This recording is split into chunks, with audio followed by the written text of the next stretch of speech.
Good afternoon, everybody, and welcome to today's Stahls TV presentation. We thank you for all of you that are returning for yet another Stahls TV live classroom.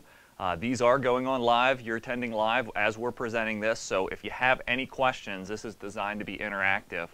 Please chat those in. The goal today is to give you some concepts and ideas and really just to sort of check your work on how you're taking your company, whatever you're trying to accomplish, and going from just a company to more of a brand. And we're going to try to share 5 ways to do that. I'm sure there'll be more throughout based on your questions, but this is a discussion. We want to figure out ideas to take your company to the next level and really establish you as a brand. So with that, we're going to jump straight into our presentation today. I don't have any polls for you today other than the opening one on whether or not you have a company logo, and the majority of you do, which is great. Let's talk about that logo. Let's talk about creating more than a logo, but creating a brand for your company. So with that, we'll jump right into the slideshow on 5 ways to elevate your company image going from basic to brand. So I think one of the most important things to do first is to define what exactly is a brand. What are we trying to achieve? So I'd welcome you to consider that for a moment. And in my mind, a brand is basically the perception that other people hold in their head about you. So whether that is your product, your service, your company, your particular cause, the idea, whatever you stand for, all of those collective elements together compromise your brand. So brand building, as we'll talk about throughout the presentation, is a deliberate thing that you need to focus on. It just doesn't happen. It's not happenstance where all these things happen to come together and you have this strong brand. It requires planning and really an effort to create a perception. So the first question is, what do you want people to think about your company? What do you want to be known for? Whether that's in your region or nationally or worldwide.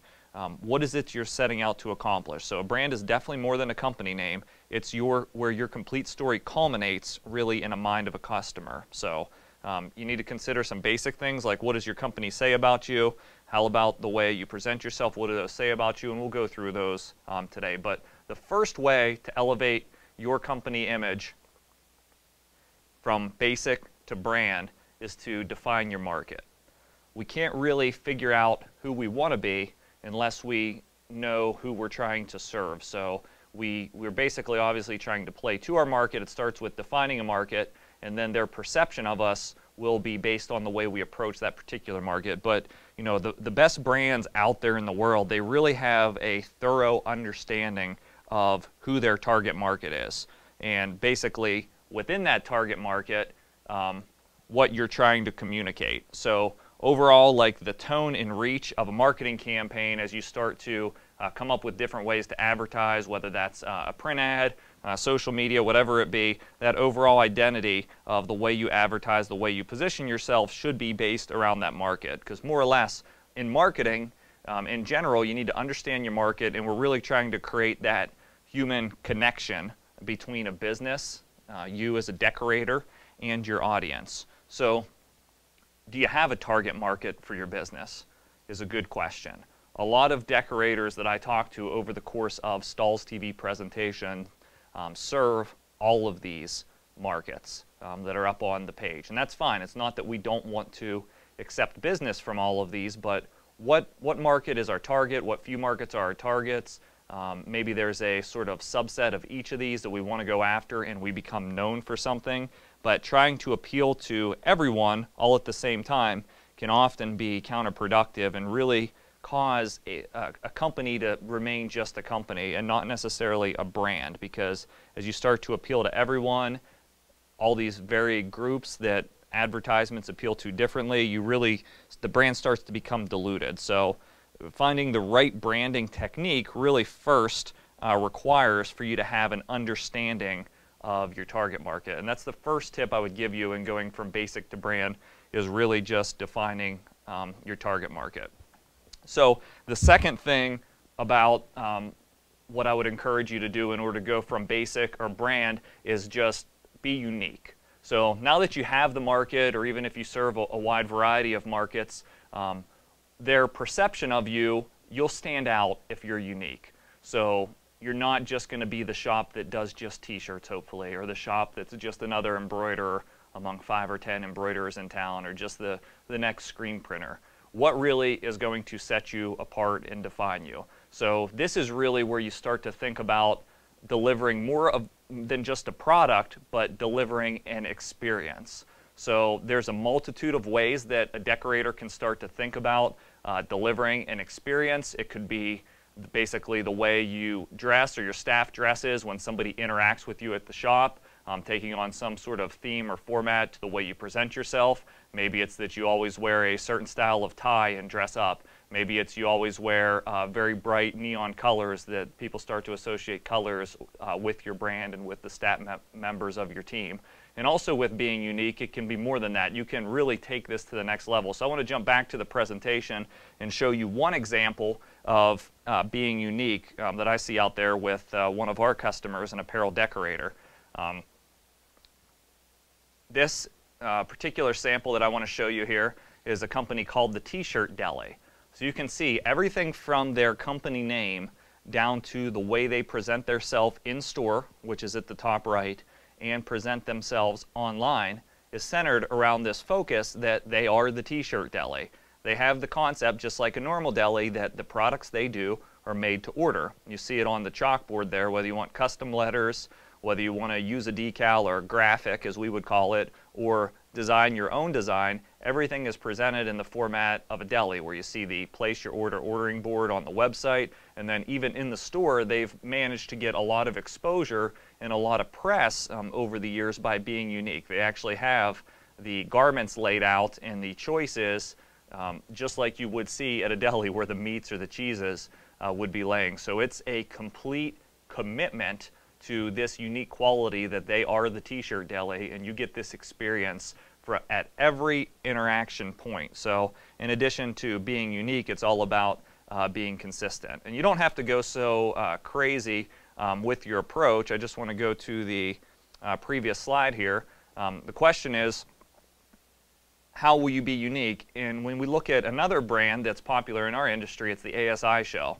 So you can start to see elements of their logo carried through where they deliver this sort of uniqueness that you remember them by. If you've ever been to an ASI show, which is Advertising Specialty Institute, I highly recommend it, but you probably see their mascot. Odds are you may even have a picture with their mascot that's walking around the show, which is the exclamation point. Or you see that the staff members for ASI, they're tying into the red color and they're wearing red hats, and they can be clearly identified. So there's this sort of different element about them. It's something as simple as a hat color or a funky style of hat that allows people to associate that with their brand and stand out. Really just being unique makes you memorable. So I'm just going to rattle off a couple additional ideas for being unique. And I've written some of these down to share with you. So number one, it can be something as simple as have unique packaging. So even if it's not the T-shirt deli concept, it can be packaging and the way you roll your shirts up to deliver them. It can be the way that the shirts are actually packaged in the box. Maybe they're sealed with some sort of special tape. There could be a lot of different ways. Even the packaging itself can be full color packaging, and the way you deliver the product is different than everybody else. Another idea, and some of these are just a little bit outlandish just to give you concepts, is how about using something different as a hang tag? So hang tag is definitely a key way to present your brand, not only when you're delivering products and selling them at retail, but when you're displaying samples. So the basics of a hang tag, if we just want to zoom in here, Joe, you know, we have as simple as having our company logo. Anytime a sample goes out to a trade show and a customer is interacting with the sample, or a sales rep takes it out on a sales call, you see the company logo represented on the hang tag. Now, we're not getting too crazy with the concept here, but every garment gets tagged, the logo is always represented, so we drive that experience all the way through the process. Now, you can get creative with hang tags. I've seen people do things like have custom branded chapstick that actually inserts into the hang tag if they're appealing to a market that may use chapstick, just another way to reinforce the brand. I've seen companies that have used air fresheners as hang tags and got custom printed air fresheners. So it just drives that sort of concept, and people start to associate these things with your brand. I already mentioned dressed in suits, perhaps bright shirts, unique ties, funky hats.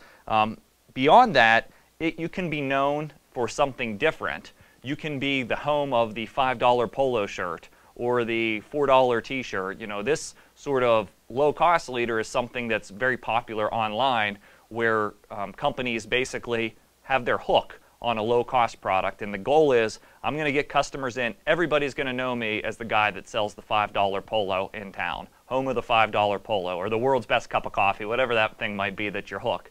And the idea here is that you'll get customers coming into your door, and you view that as a marketing expense. So basically, we're going to bring them into the door with a $5 polo, but once we get them in the door, we're going to win their repeat business, sell them button-up woven shirts, sell them jackets, t-shirts, headwear, bags, you name it. So just another concept there. If you're selling the team and league business, how about some of these ideas to be unique? How about having perhaps an ice cream social or a kids night when somebody places league business for you? How about batting cage passes for each kid? Going out to local companies and networking so you can give some sort of added value when you deliver that order, and partnering with a business owner so they'll send business back to you as well. Perhaps bringing somebody in that's a local celebrity or athlete for an autograph night. Just something to have uniqueness about your shop. And the key is, don't just base it on a one-time event. Yes, we need to analyze cost and make sure it's profitable for our company, but carefully think about what's going to make you stand out. Don't try something new every week. Think about who you are, what you're going to be known for, what's going to make you unique, and stay consistent in that so you can start to build a brand and be known for it. So let's jump back into the presentation here. So the number 3 point I have, so far we have define your target market, be unique, and I'm just going to check in. Are any questions rolling in, Joe? Okay, so we're good on the questions. So the number 3 way to move your company from basic to brand is answer the why. So I read a book a long time ago about, it was called The Art of the Start from Guy Kawasaki. So with that, in the book he said establish a mantra. And a mantra is more than just a slogan. It's basically something that in earlier culture that is meditated on, that becomes part of you. So when you're talking about having a mantra, it is literally who you are or what comprises you. So why are you in business is really the question that I have.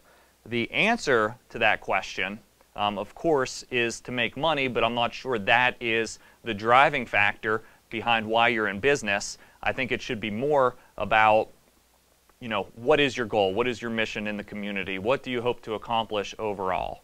And if you can define that, and you can build a brand not only with your customers, but it's just as important as you start to scale, if you're more than one employee or you're multiple employees in your shop, it's to have that sort of vision transparent between your customers and your employees, because you want your employees to rally around that vision and be able to communicate that in their interactions with customers to deliver that extraordinary customer experience. So here at Stahls TV, we're very open with that our goal, both to you and to our employees, is to create customer success. It's very simple. That's our mantra. That's what we believe in. Every activity we conduct over a course of a day is we have to ask ourselves that question. Does this create customer success? To see if it adds value in us spending our time there. And so with that sort of mantra in mind and everybody rallying around it, it's something that everybody believes in here and that drives all of our decision making and really becomes more than a slogan. It becomes who we are. So I would encourage you to answer the why for your particular business. It inspires employee loyalty.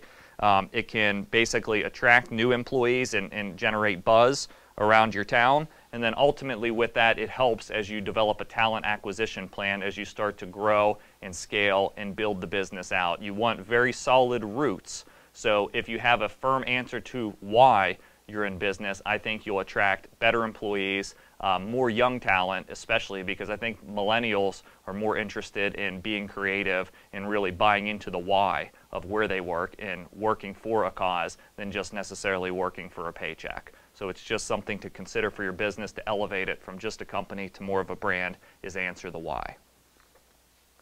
So on the next slide,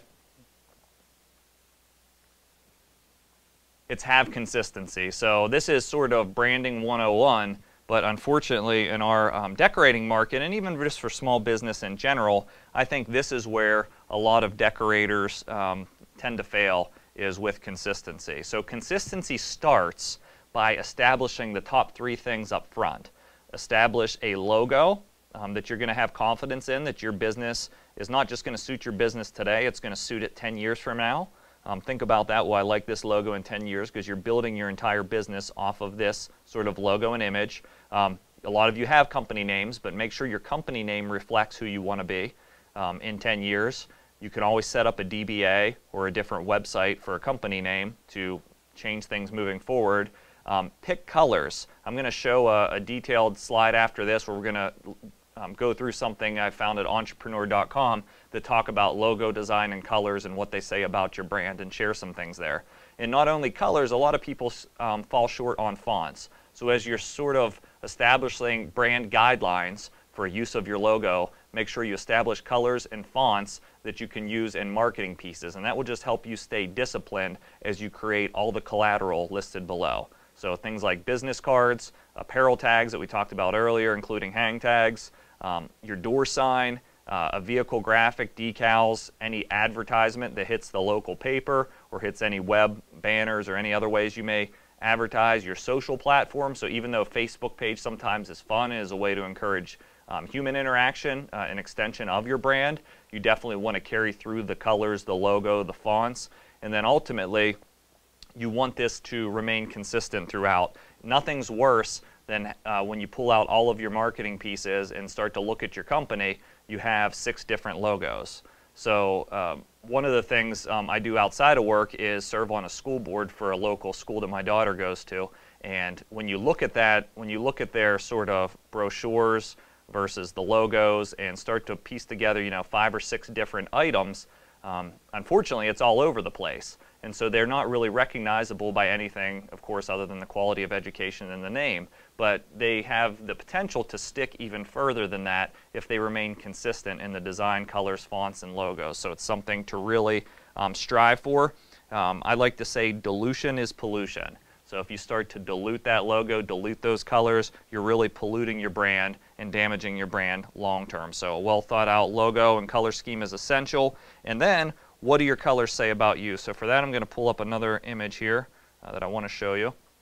So this came from entrepreneur.com, the psychology behind logo designs and colors. And I want to talk about what color says about your brand as you're looking to select it. So they have a cool little graph here that shows, red invokes the feeling of energy, love, excitement, action, bold, passionate. And then you see some of the companies that use red in their design. Blue invokes secure, calm, honest, strong, caring, trustworthy. So Stahls is one of those brands with a primary color of blue for some time. And I think, it's a fair assessment that it's secure, it's trustworthy, it's a company that's been in business for some time and is strong in the market. Yellow, logical, playful, optimistic, forward-thinking, confident. Orange, happy, sociable, friendly, affordable. So you start to look at these colors, and you can pull this up if you just look at color trends or what your color says about you on entrepreneur.com. You can see that you get all these colors, you see some companies, and you can really start to think about whether or not your color matches your why. Are you caring, fresh? Are you earth conscious or organic? If green is your primary color, you may want to think about these things. Not that this is a one-size-fits-all, but this is pretty proven out psychological studies on what companies or what customers think about you. So you start to look at multicolor, which is kind of neat. Positive, playful, bold, boundless. We're starting to see more and more color in logos. So as you start to get full color logos, you may not have one primary color, but you have one full color. And then black, of course, is sophistication, luxury, formal, authority figure. So there's a lot more in this report. I'm not going to spend the time to go through all of it today. You can kind of read this on your own. We'll share this out on the Stahls TV blog after this. We'll link to it. So if you visit stahlstv.com and click on the Stahls TV blog, we have a redesigned homepage up in the top header. If you haven't yet, there's an enter your email to subscribe here. That's a great place to get all the news about what's going on, including our new studio, the grand opening, all kinds of updates as well. So that's my shameless plug. So number 4 is have consistency. You want to be consistent in that design. Think about what it really says about you. Joe, any questions coming in right now? in yet. Okay. So the last point that I want to point out to you, and it's okay if we finish early, if you guys don't have questions, hopefully we're delivering some ideas for you to chew on and think about and consider for your brand. Engage in response.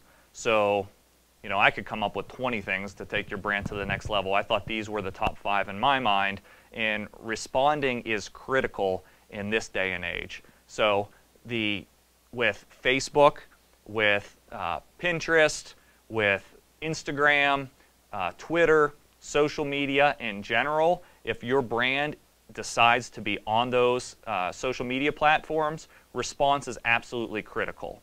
And in order to be ready to engage in response, you need to have the proper why mentality. Something very important in this day and age is if there's a criticism, a negative review, is responding quickly. It's been that way for some time. The customer has a tremendous voice and tremendous reach, especially if you're doing business online, or even if you're doing business locally. As people search out businesses, they clearly see reviews online. So you want to be very engaged in your response. If you're the owner of the business, you're going to have a lot of work on your shoulders for a while if you're a one-person shop or a small team, because responding and protecting the brand that you've worked so hard to build is absolutely critical. So make it a point to respond to customers, not only on social media if they're there, but when you get a phone call or an email or a request for a quote. Take the time to prioritize customer response over every single activity. It's another way you can be unique and be known, because unfortunately a lot of brands don't respond to customers in a very quick manner, and there's been a huge variety of sales studies done that say if you respond to that customer, the sooner the better. Basically, if you get back to that customer within a minute, your conversion opportunity is astronomically higher than if you get back to them in 20 minutes or 1 day or 5 days. And unfortunately, most companies in this independent study fall on the lack of response time. So one way that you can separate from the pack simply is by engaging in the response. So just to review the 5 with you, to go back through and before I wrap this thing up, is number 1, we have define your market. Number 2, be unique. Number 3, answer the why. Number 4 is have consistency.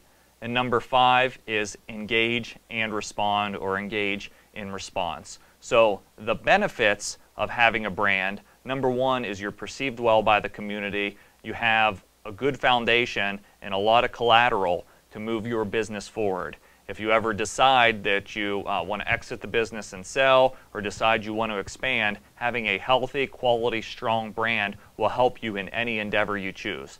It also helps you to protect your price points and overcome price pressure. If people love your company and want to buy for you and believe what you stand for, I think you'll be able to hold price a lot firmer and really establish a culture of just being fair and winning business.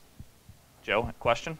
Yes, the question is, can a logo reflect the spirit of your company versus showing T-shirts, if that's what you do? Can a logo reflect the spirit of your company versus showing T-shirts? Yeah, I think there's creative ways to do logo design to communicate the spirit of your company and what you stand for. I think when you start to look through that psychological study in color and the impact that has, you can do a lot of things. One thing I will say, if you're considering logo design and you are strictly an apparel decorating business, not necessarily a branding business or a logo consultant or however you're positioning the business, it may make sense to have a T-shirt as part of the logo at some context. I'm not saying the whole logo should be a T-shirt, but clearly communicating what you do, especially if it's not in your name, may be required. But if you already have the decorating technique in your name, or what you offer in your name, sporting goods or embroidery or screen printing or T-shirts and more, whatever your company name might be, then you don't necessarily have to include that in the logo. And I would highly recommend, I think 50% of the top 100 brands utilize what's called a combination mark in logo design, which basically means it's a brand mark or an icon in combination with the word mark that is typically their company name. So as you're considering logo design, consider a combination mark that will help you establish that sort of icon that one day can hopefully stand alone as you become well known in the community. One more question? Yes, another question is, what are the handouts in finding a good business name? Okay, so as far as defining a good business name, There's a variety of different strategies. It depends on how many target markets you want to serve.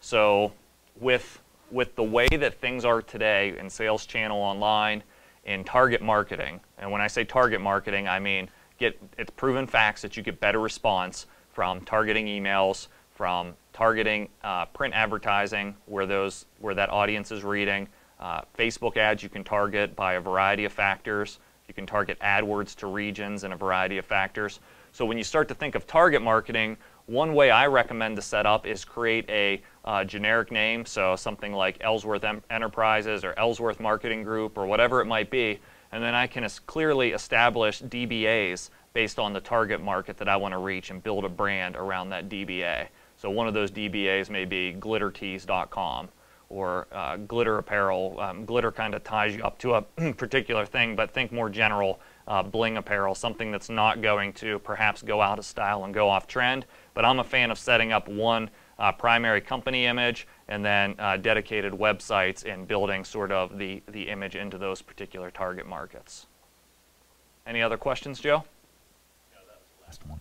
Okay, so I hope this gave you a little bit to think about. This is a little bit different than our typical Stahls TV presentation in that there's not a whole lot of hands-on how-to, but we're trying to evolve and not only give the how-to, but give more and more marketing tips, sales strategies, and just business ideas. Our goal, once again, our mantra is to create customer success, and hopefully we've been able to make you just a little more successful in today's presentation. Thanks for watching.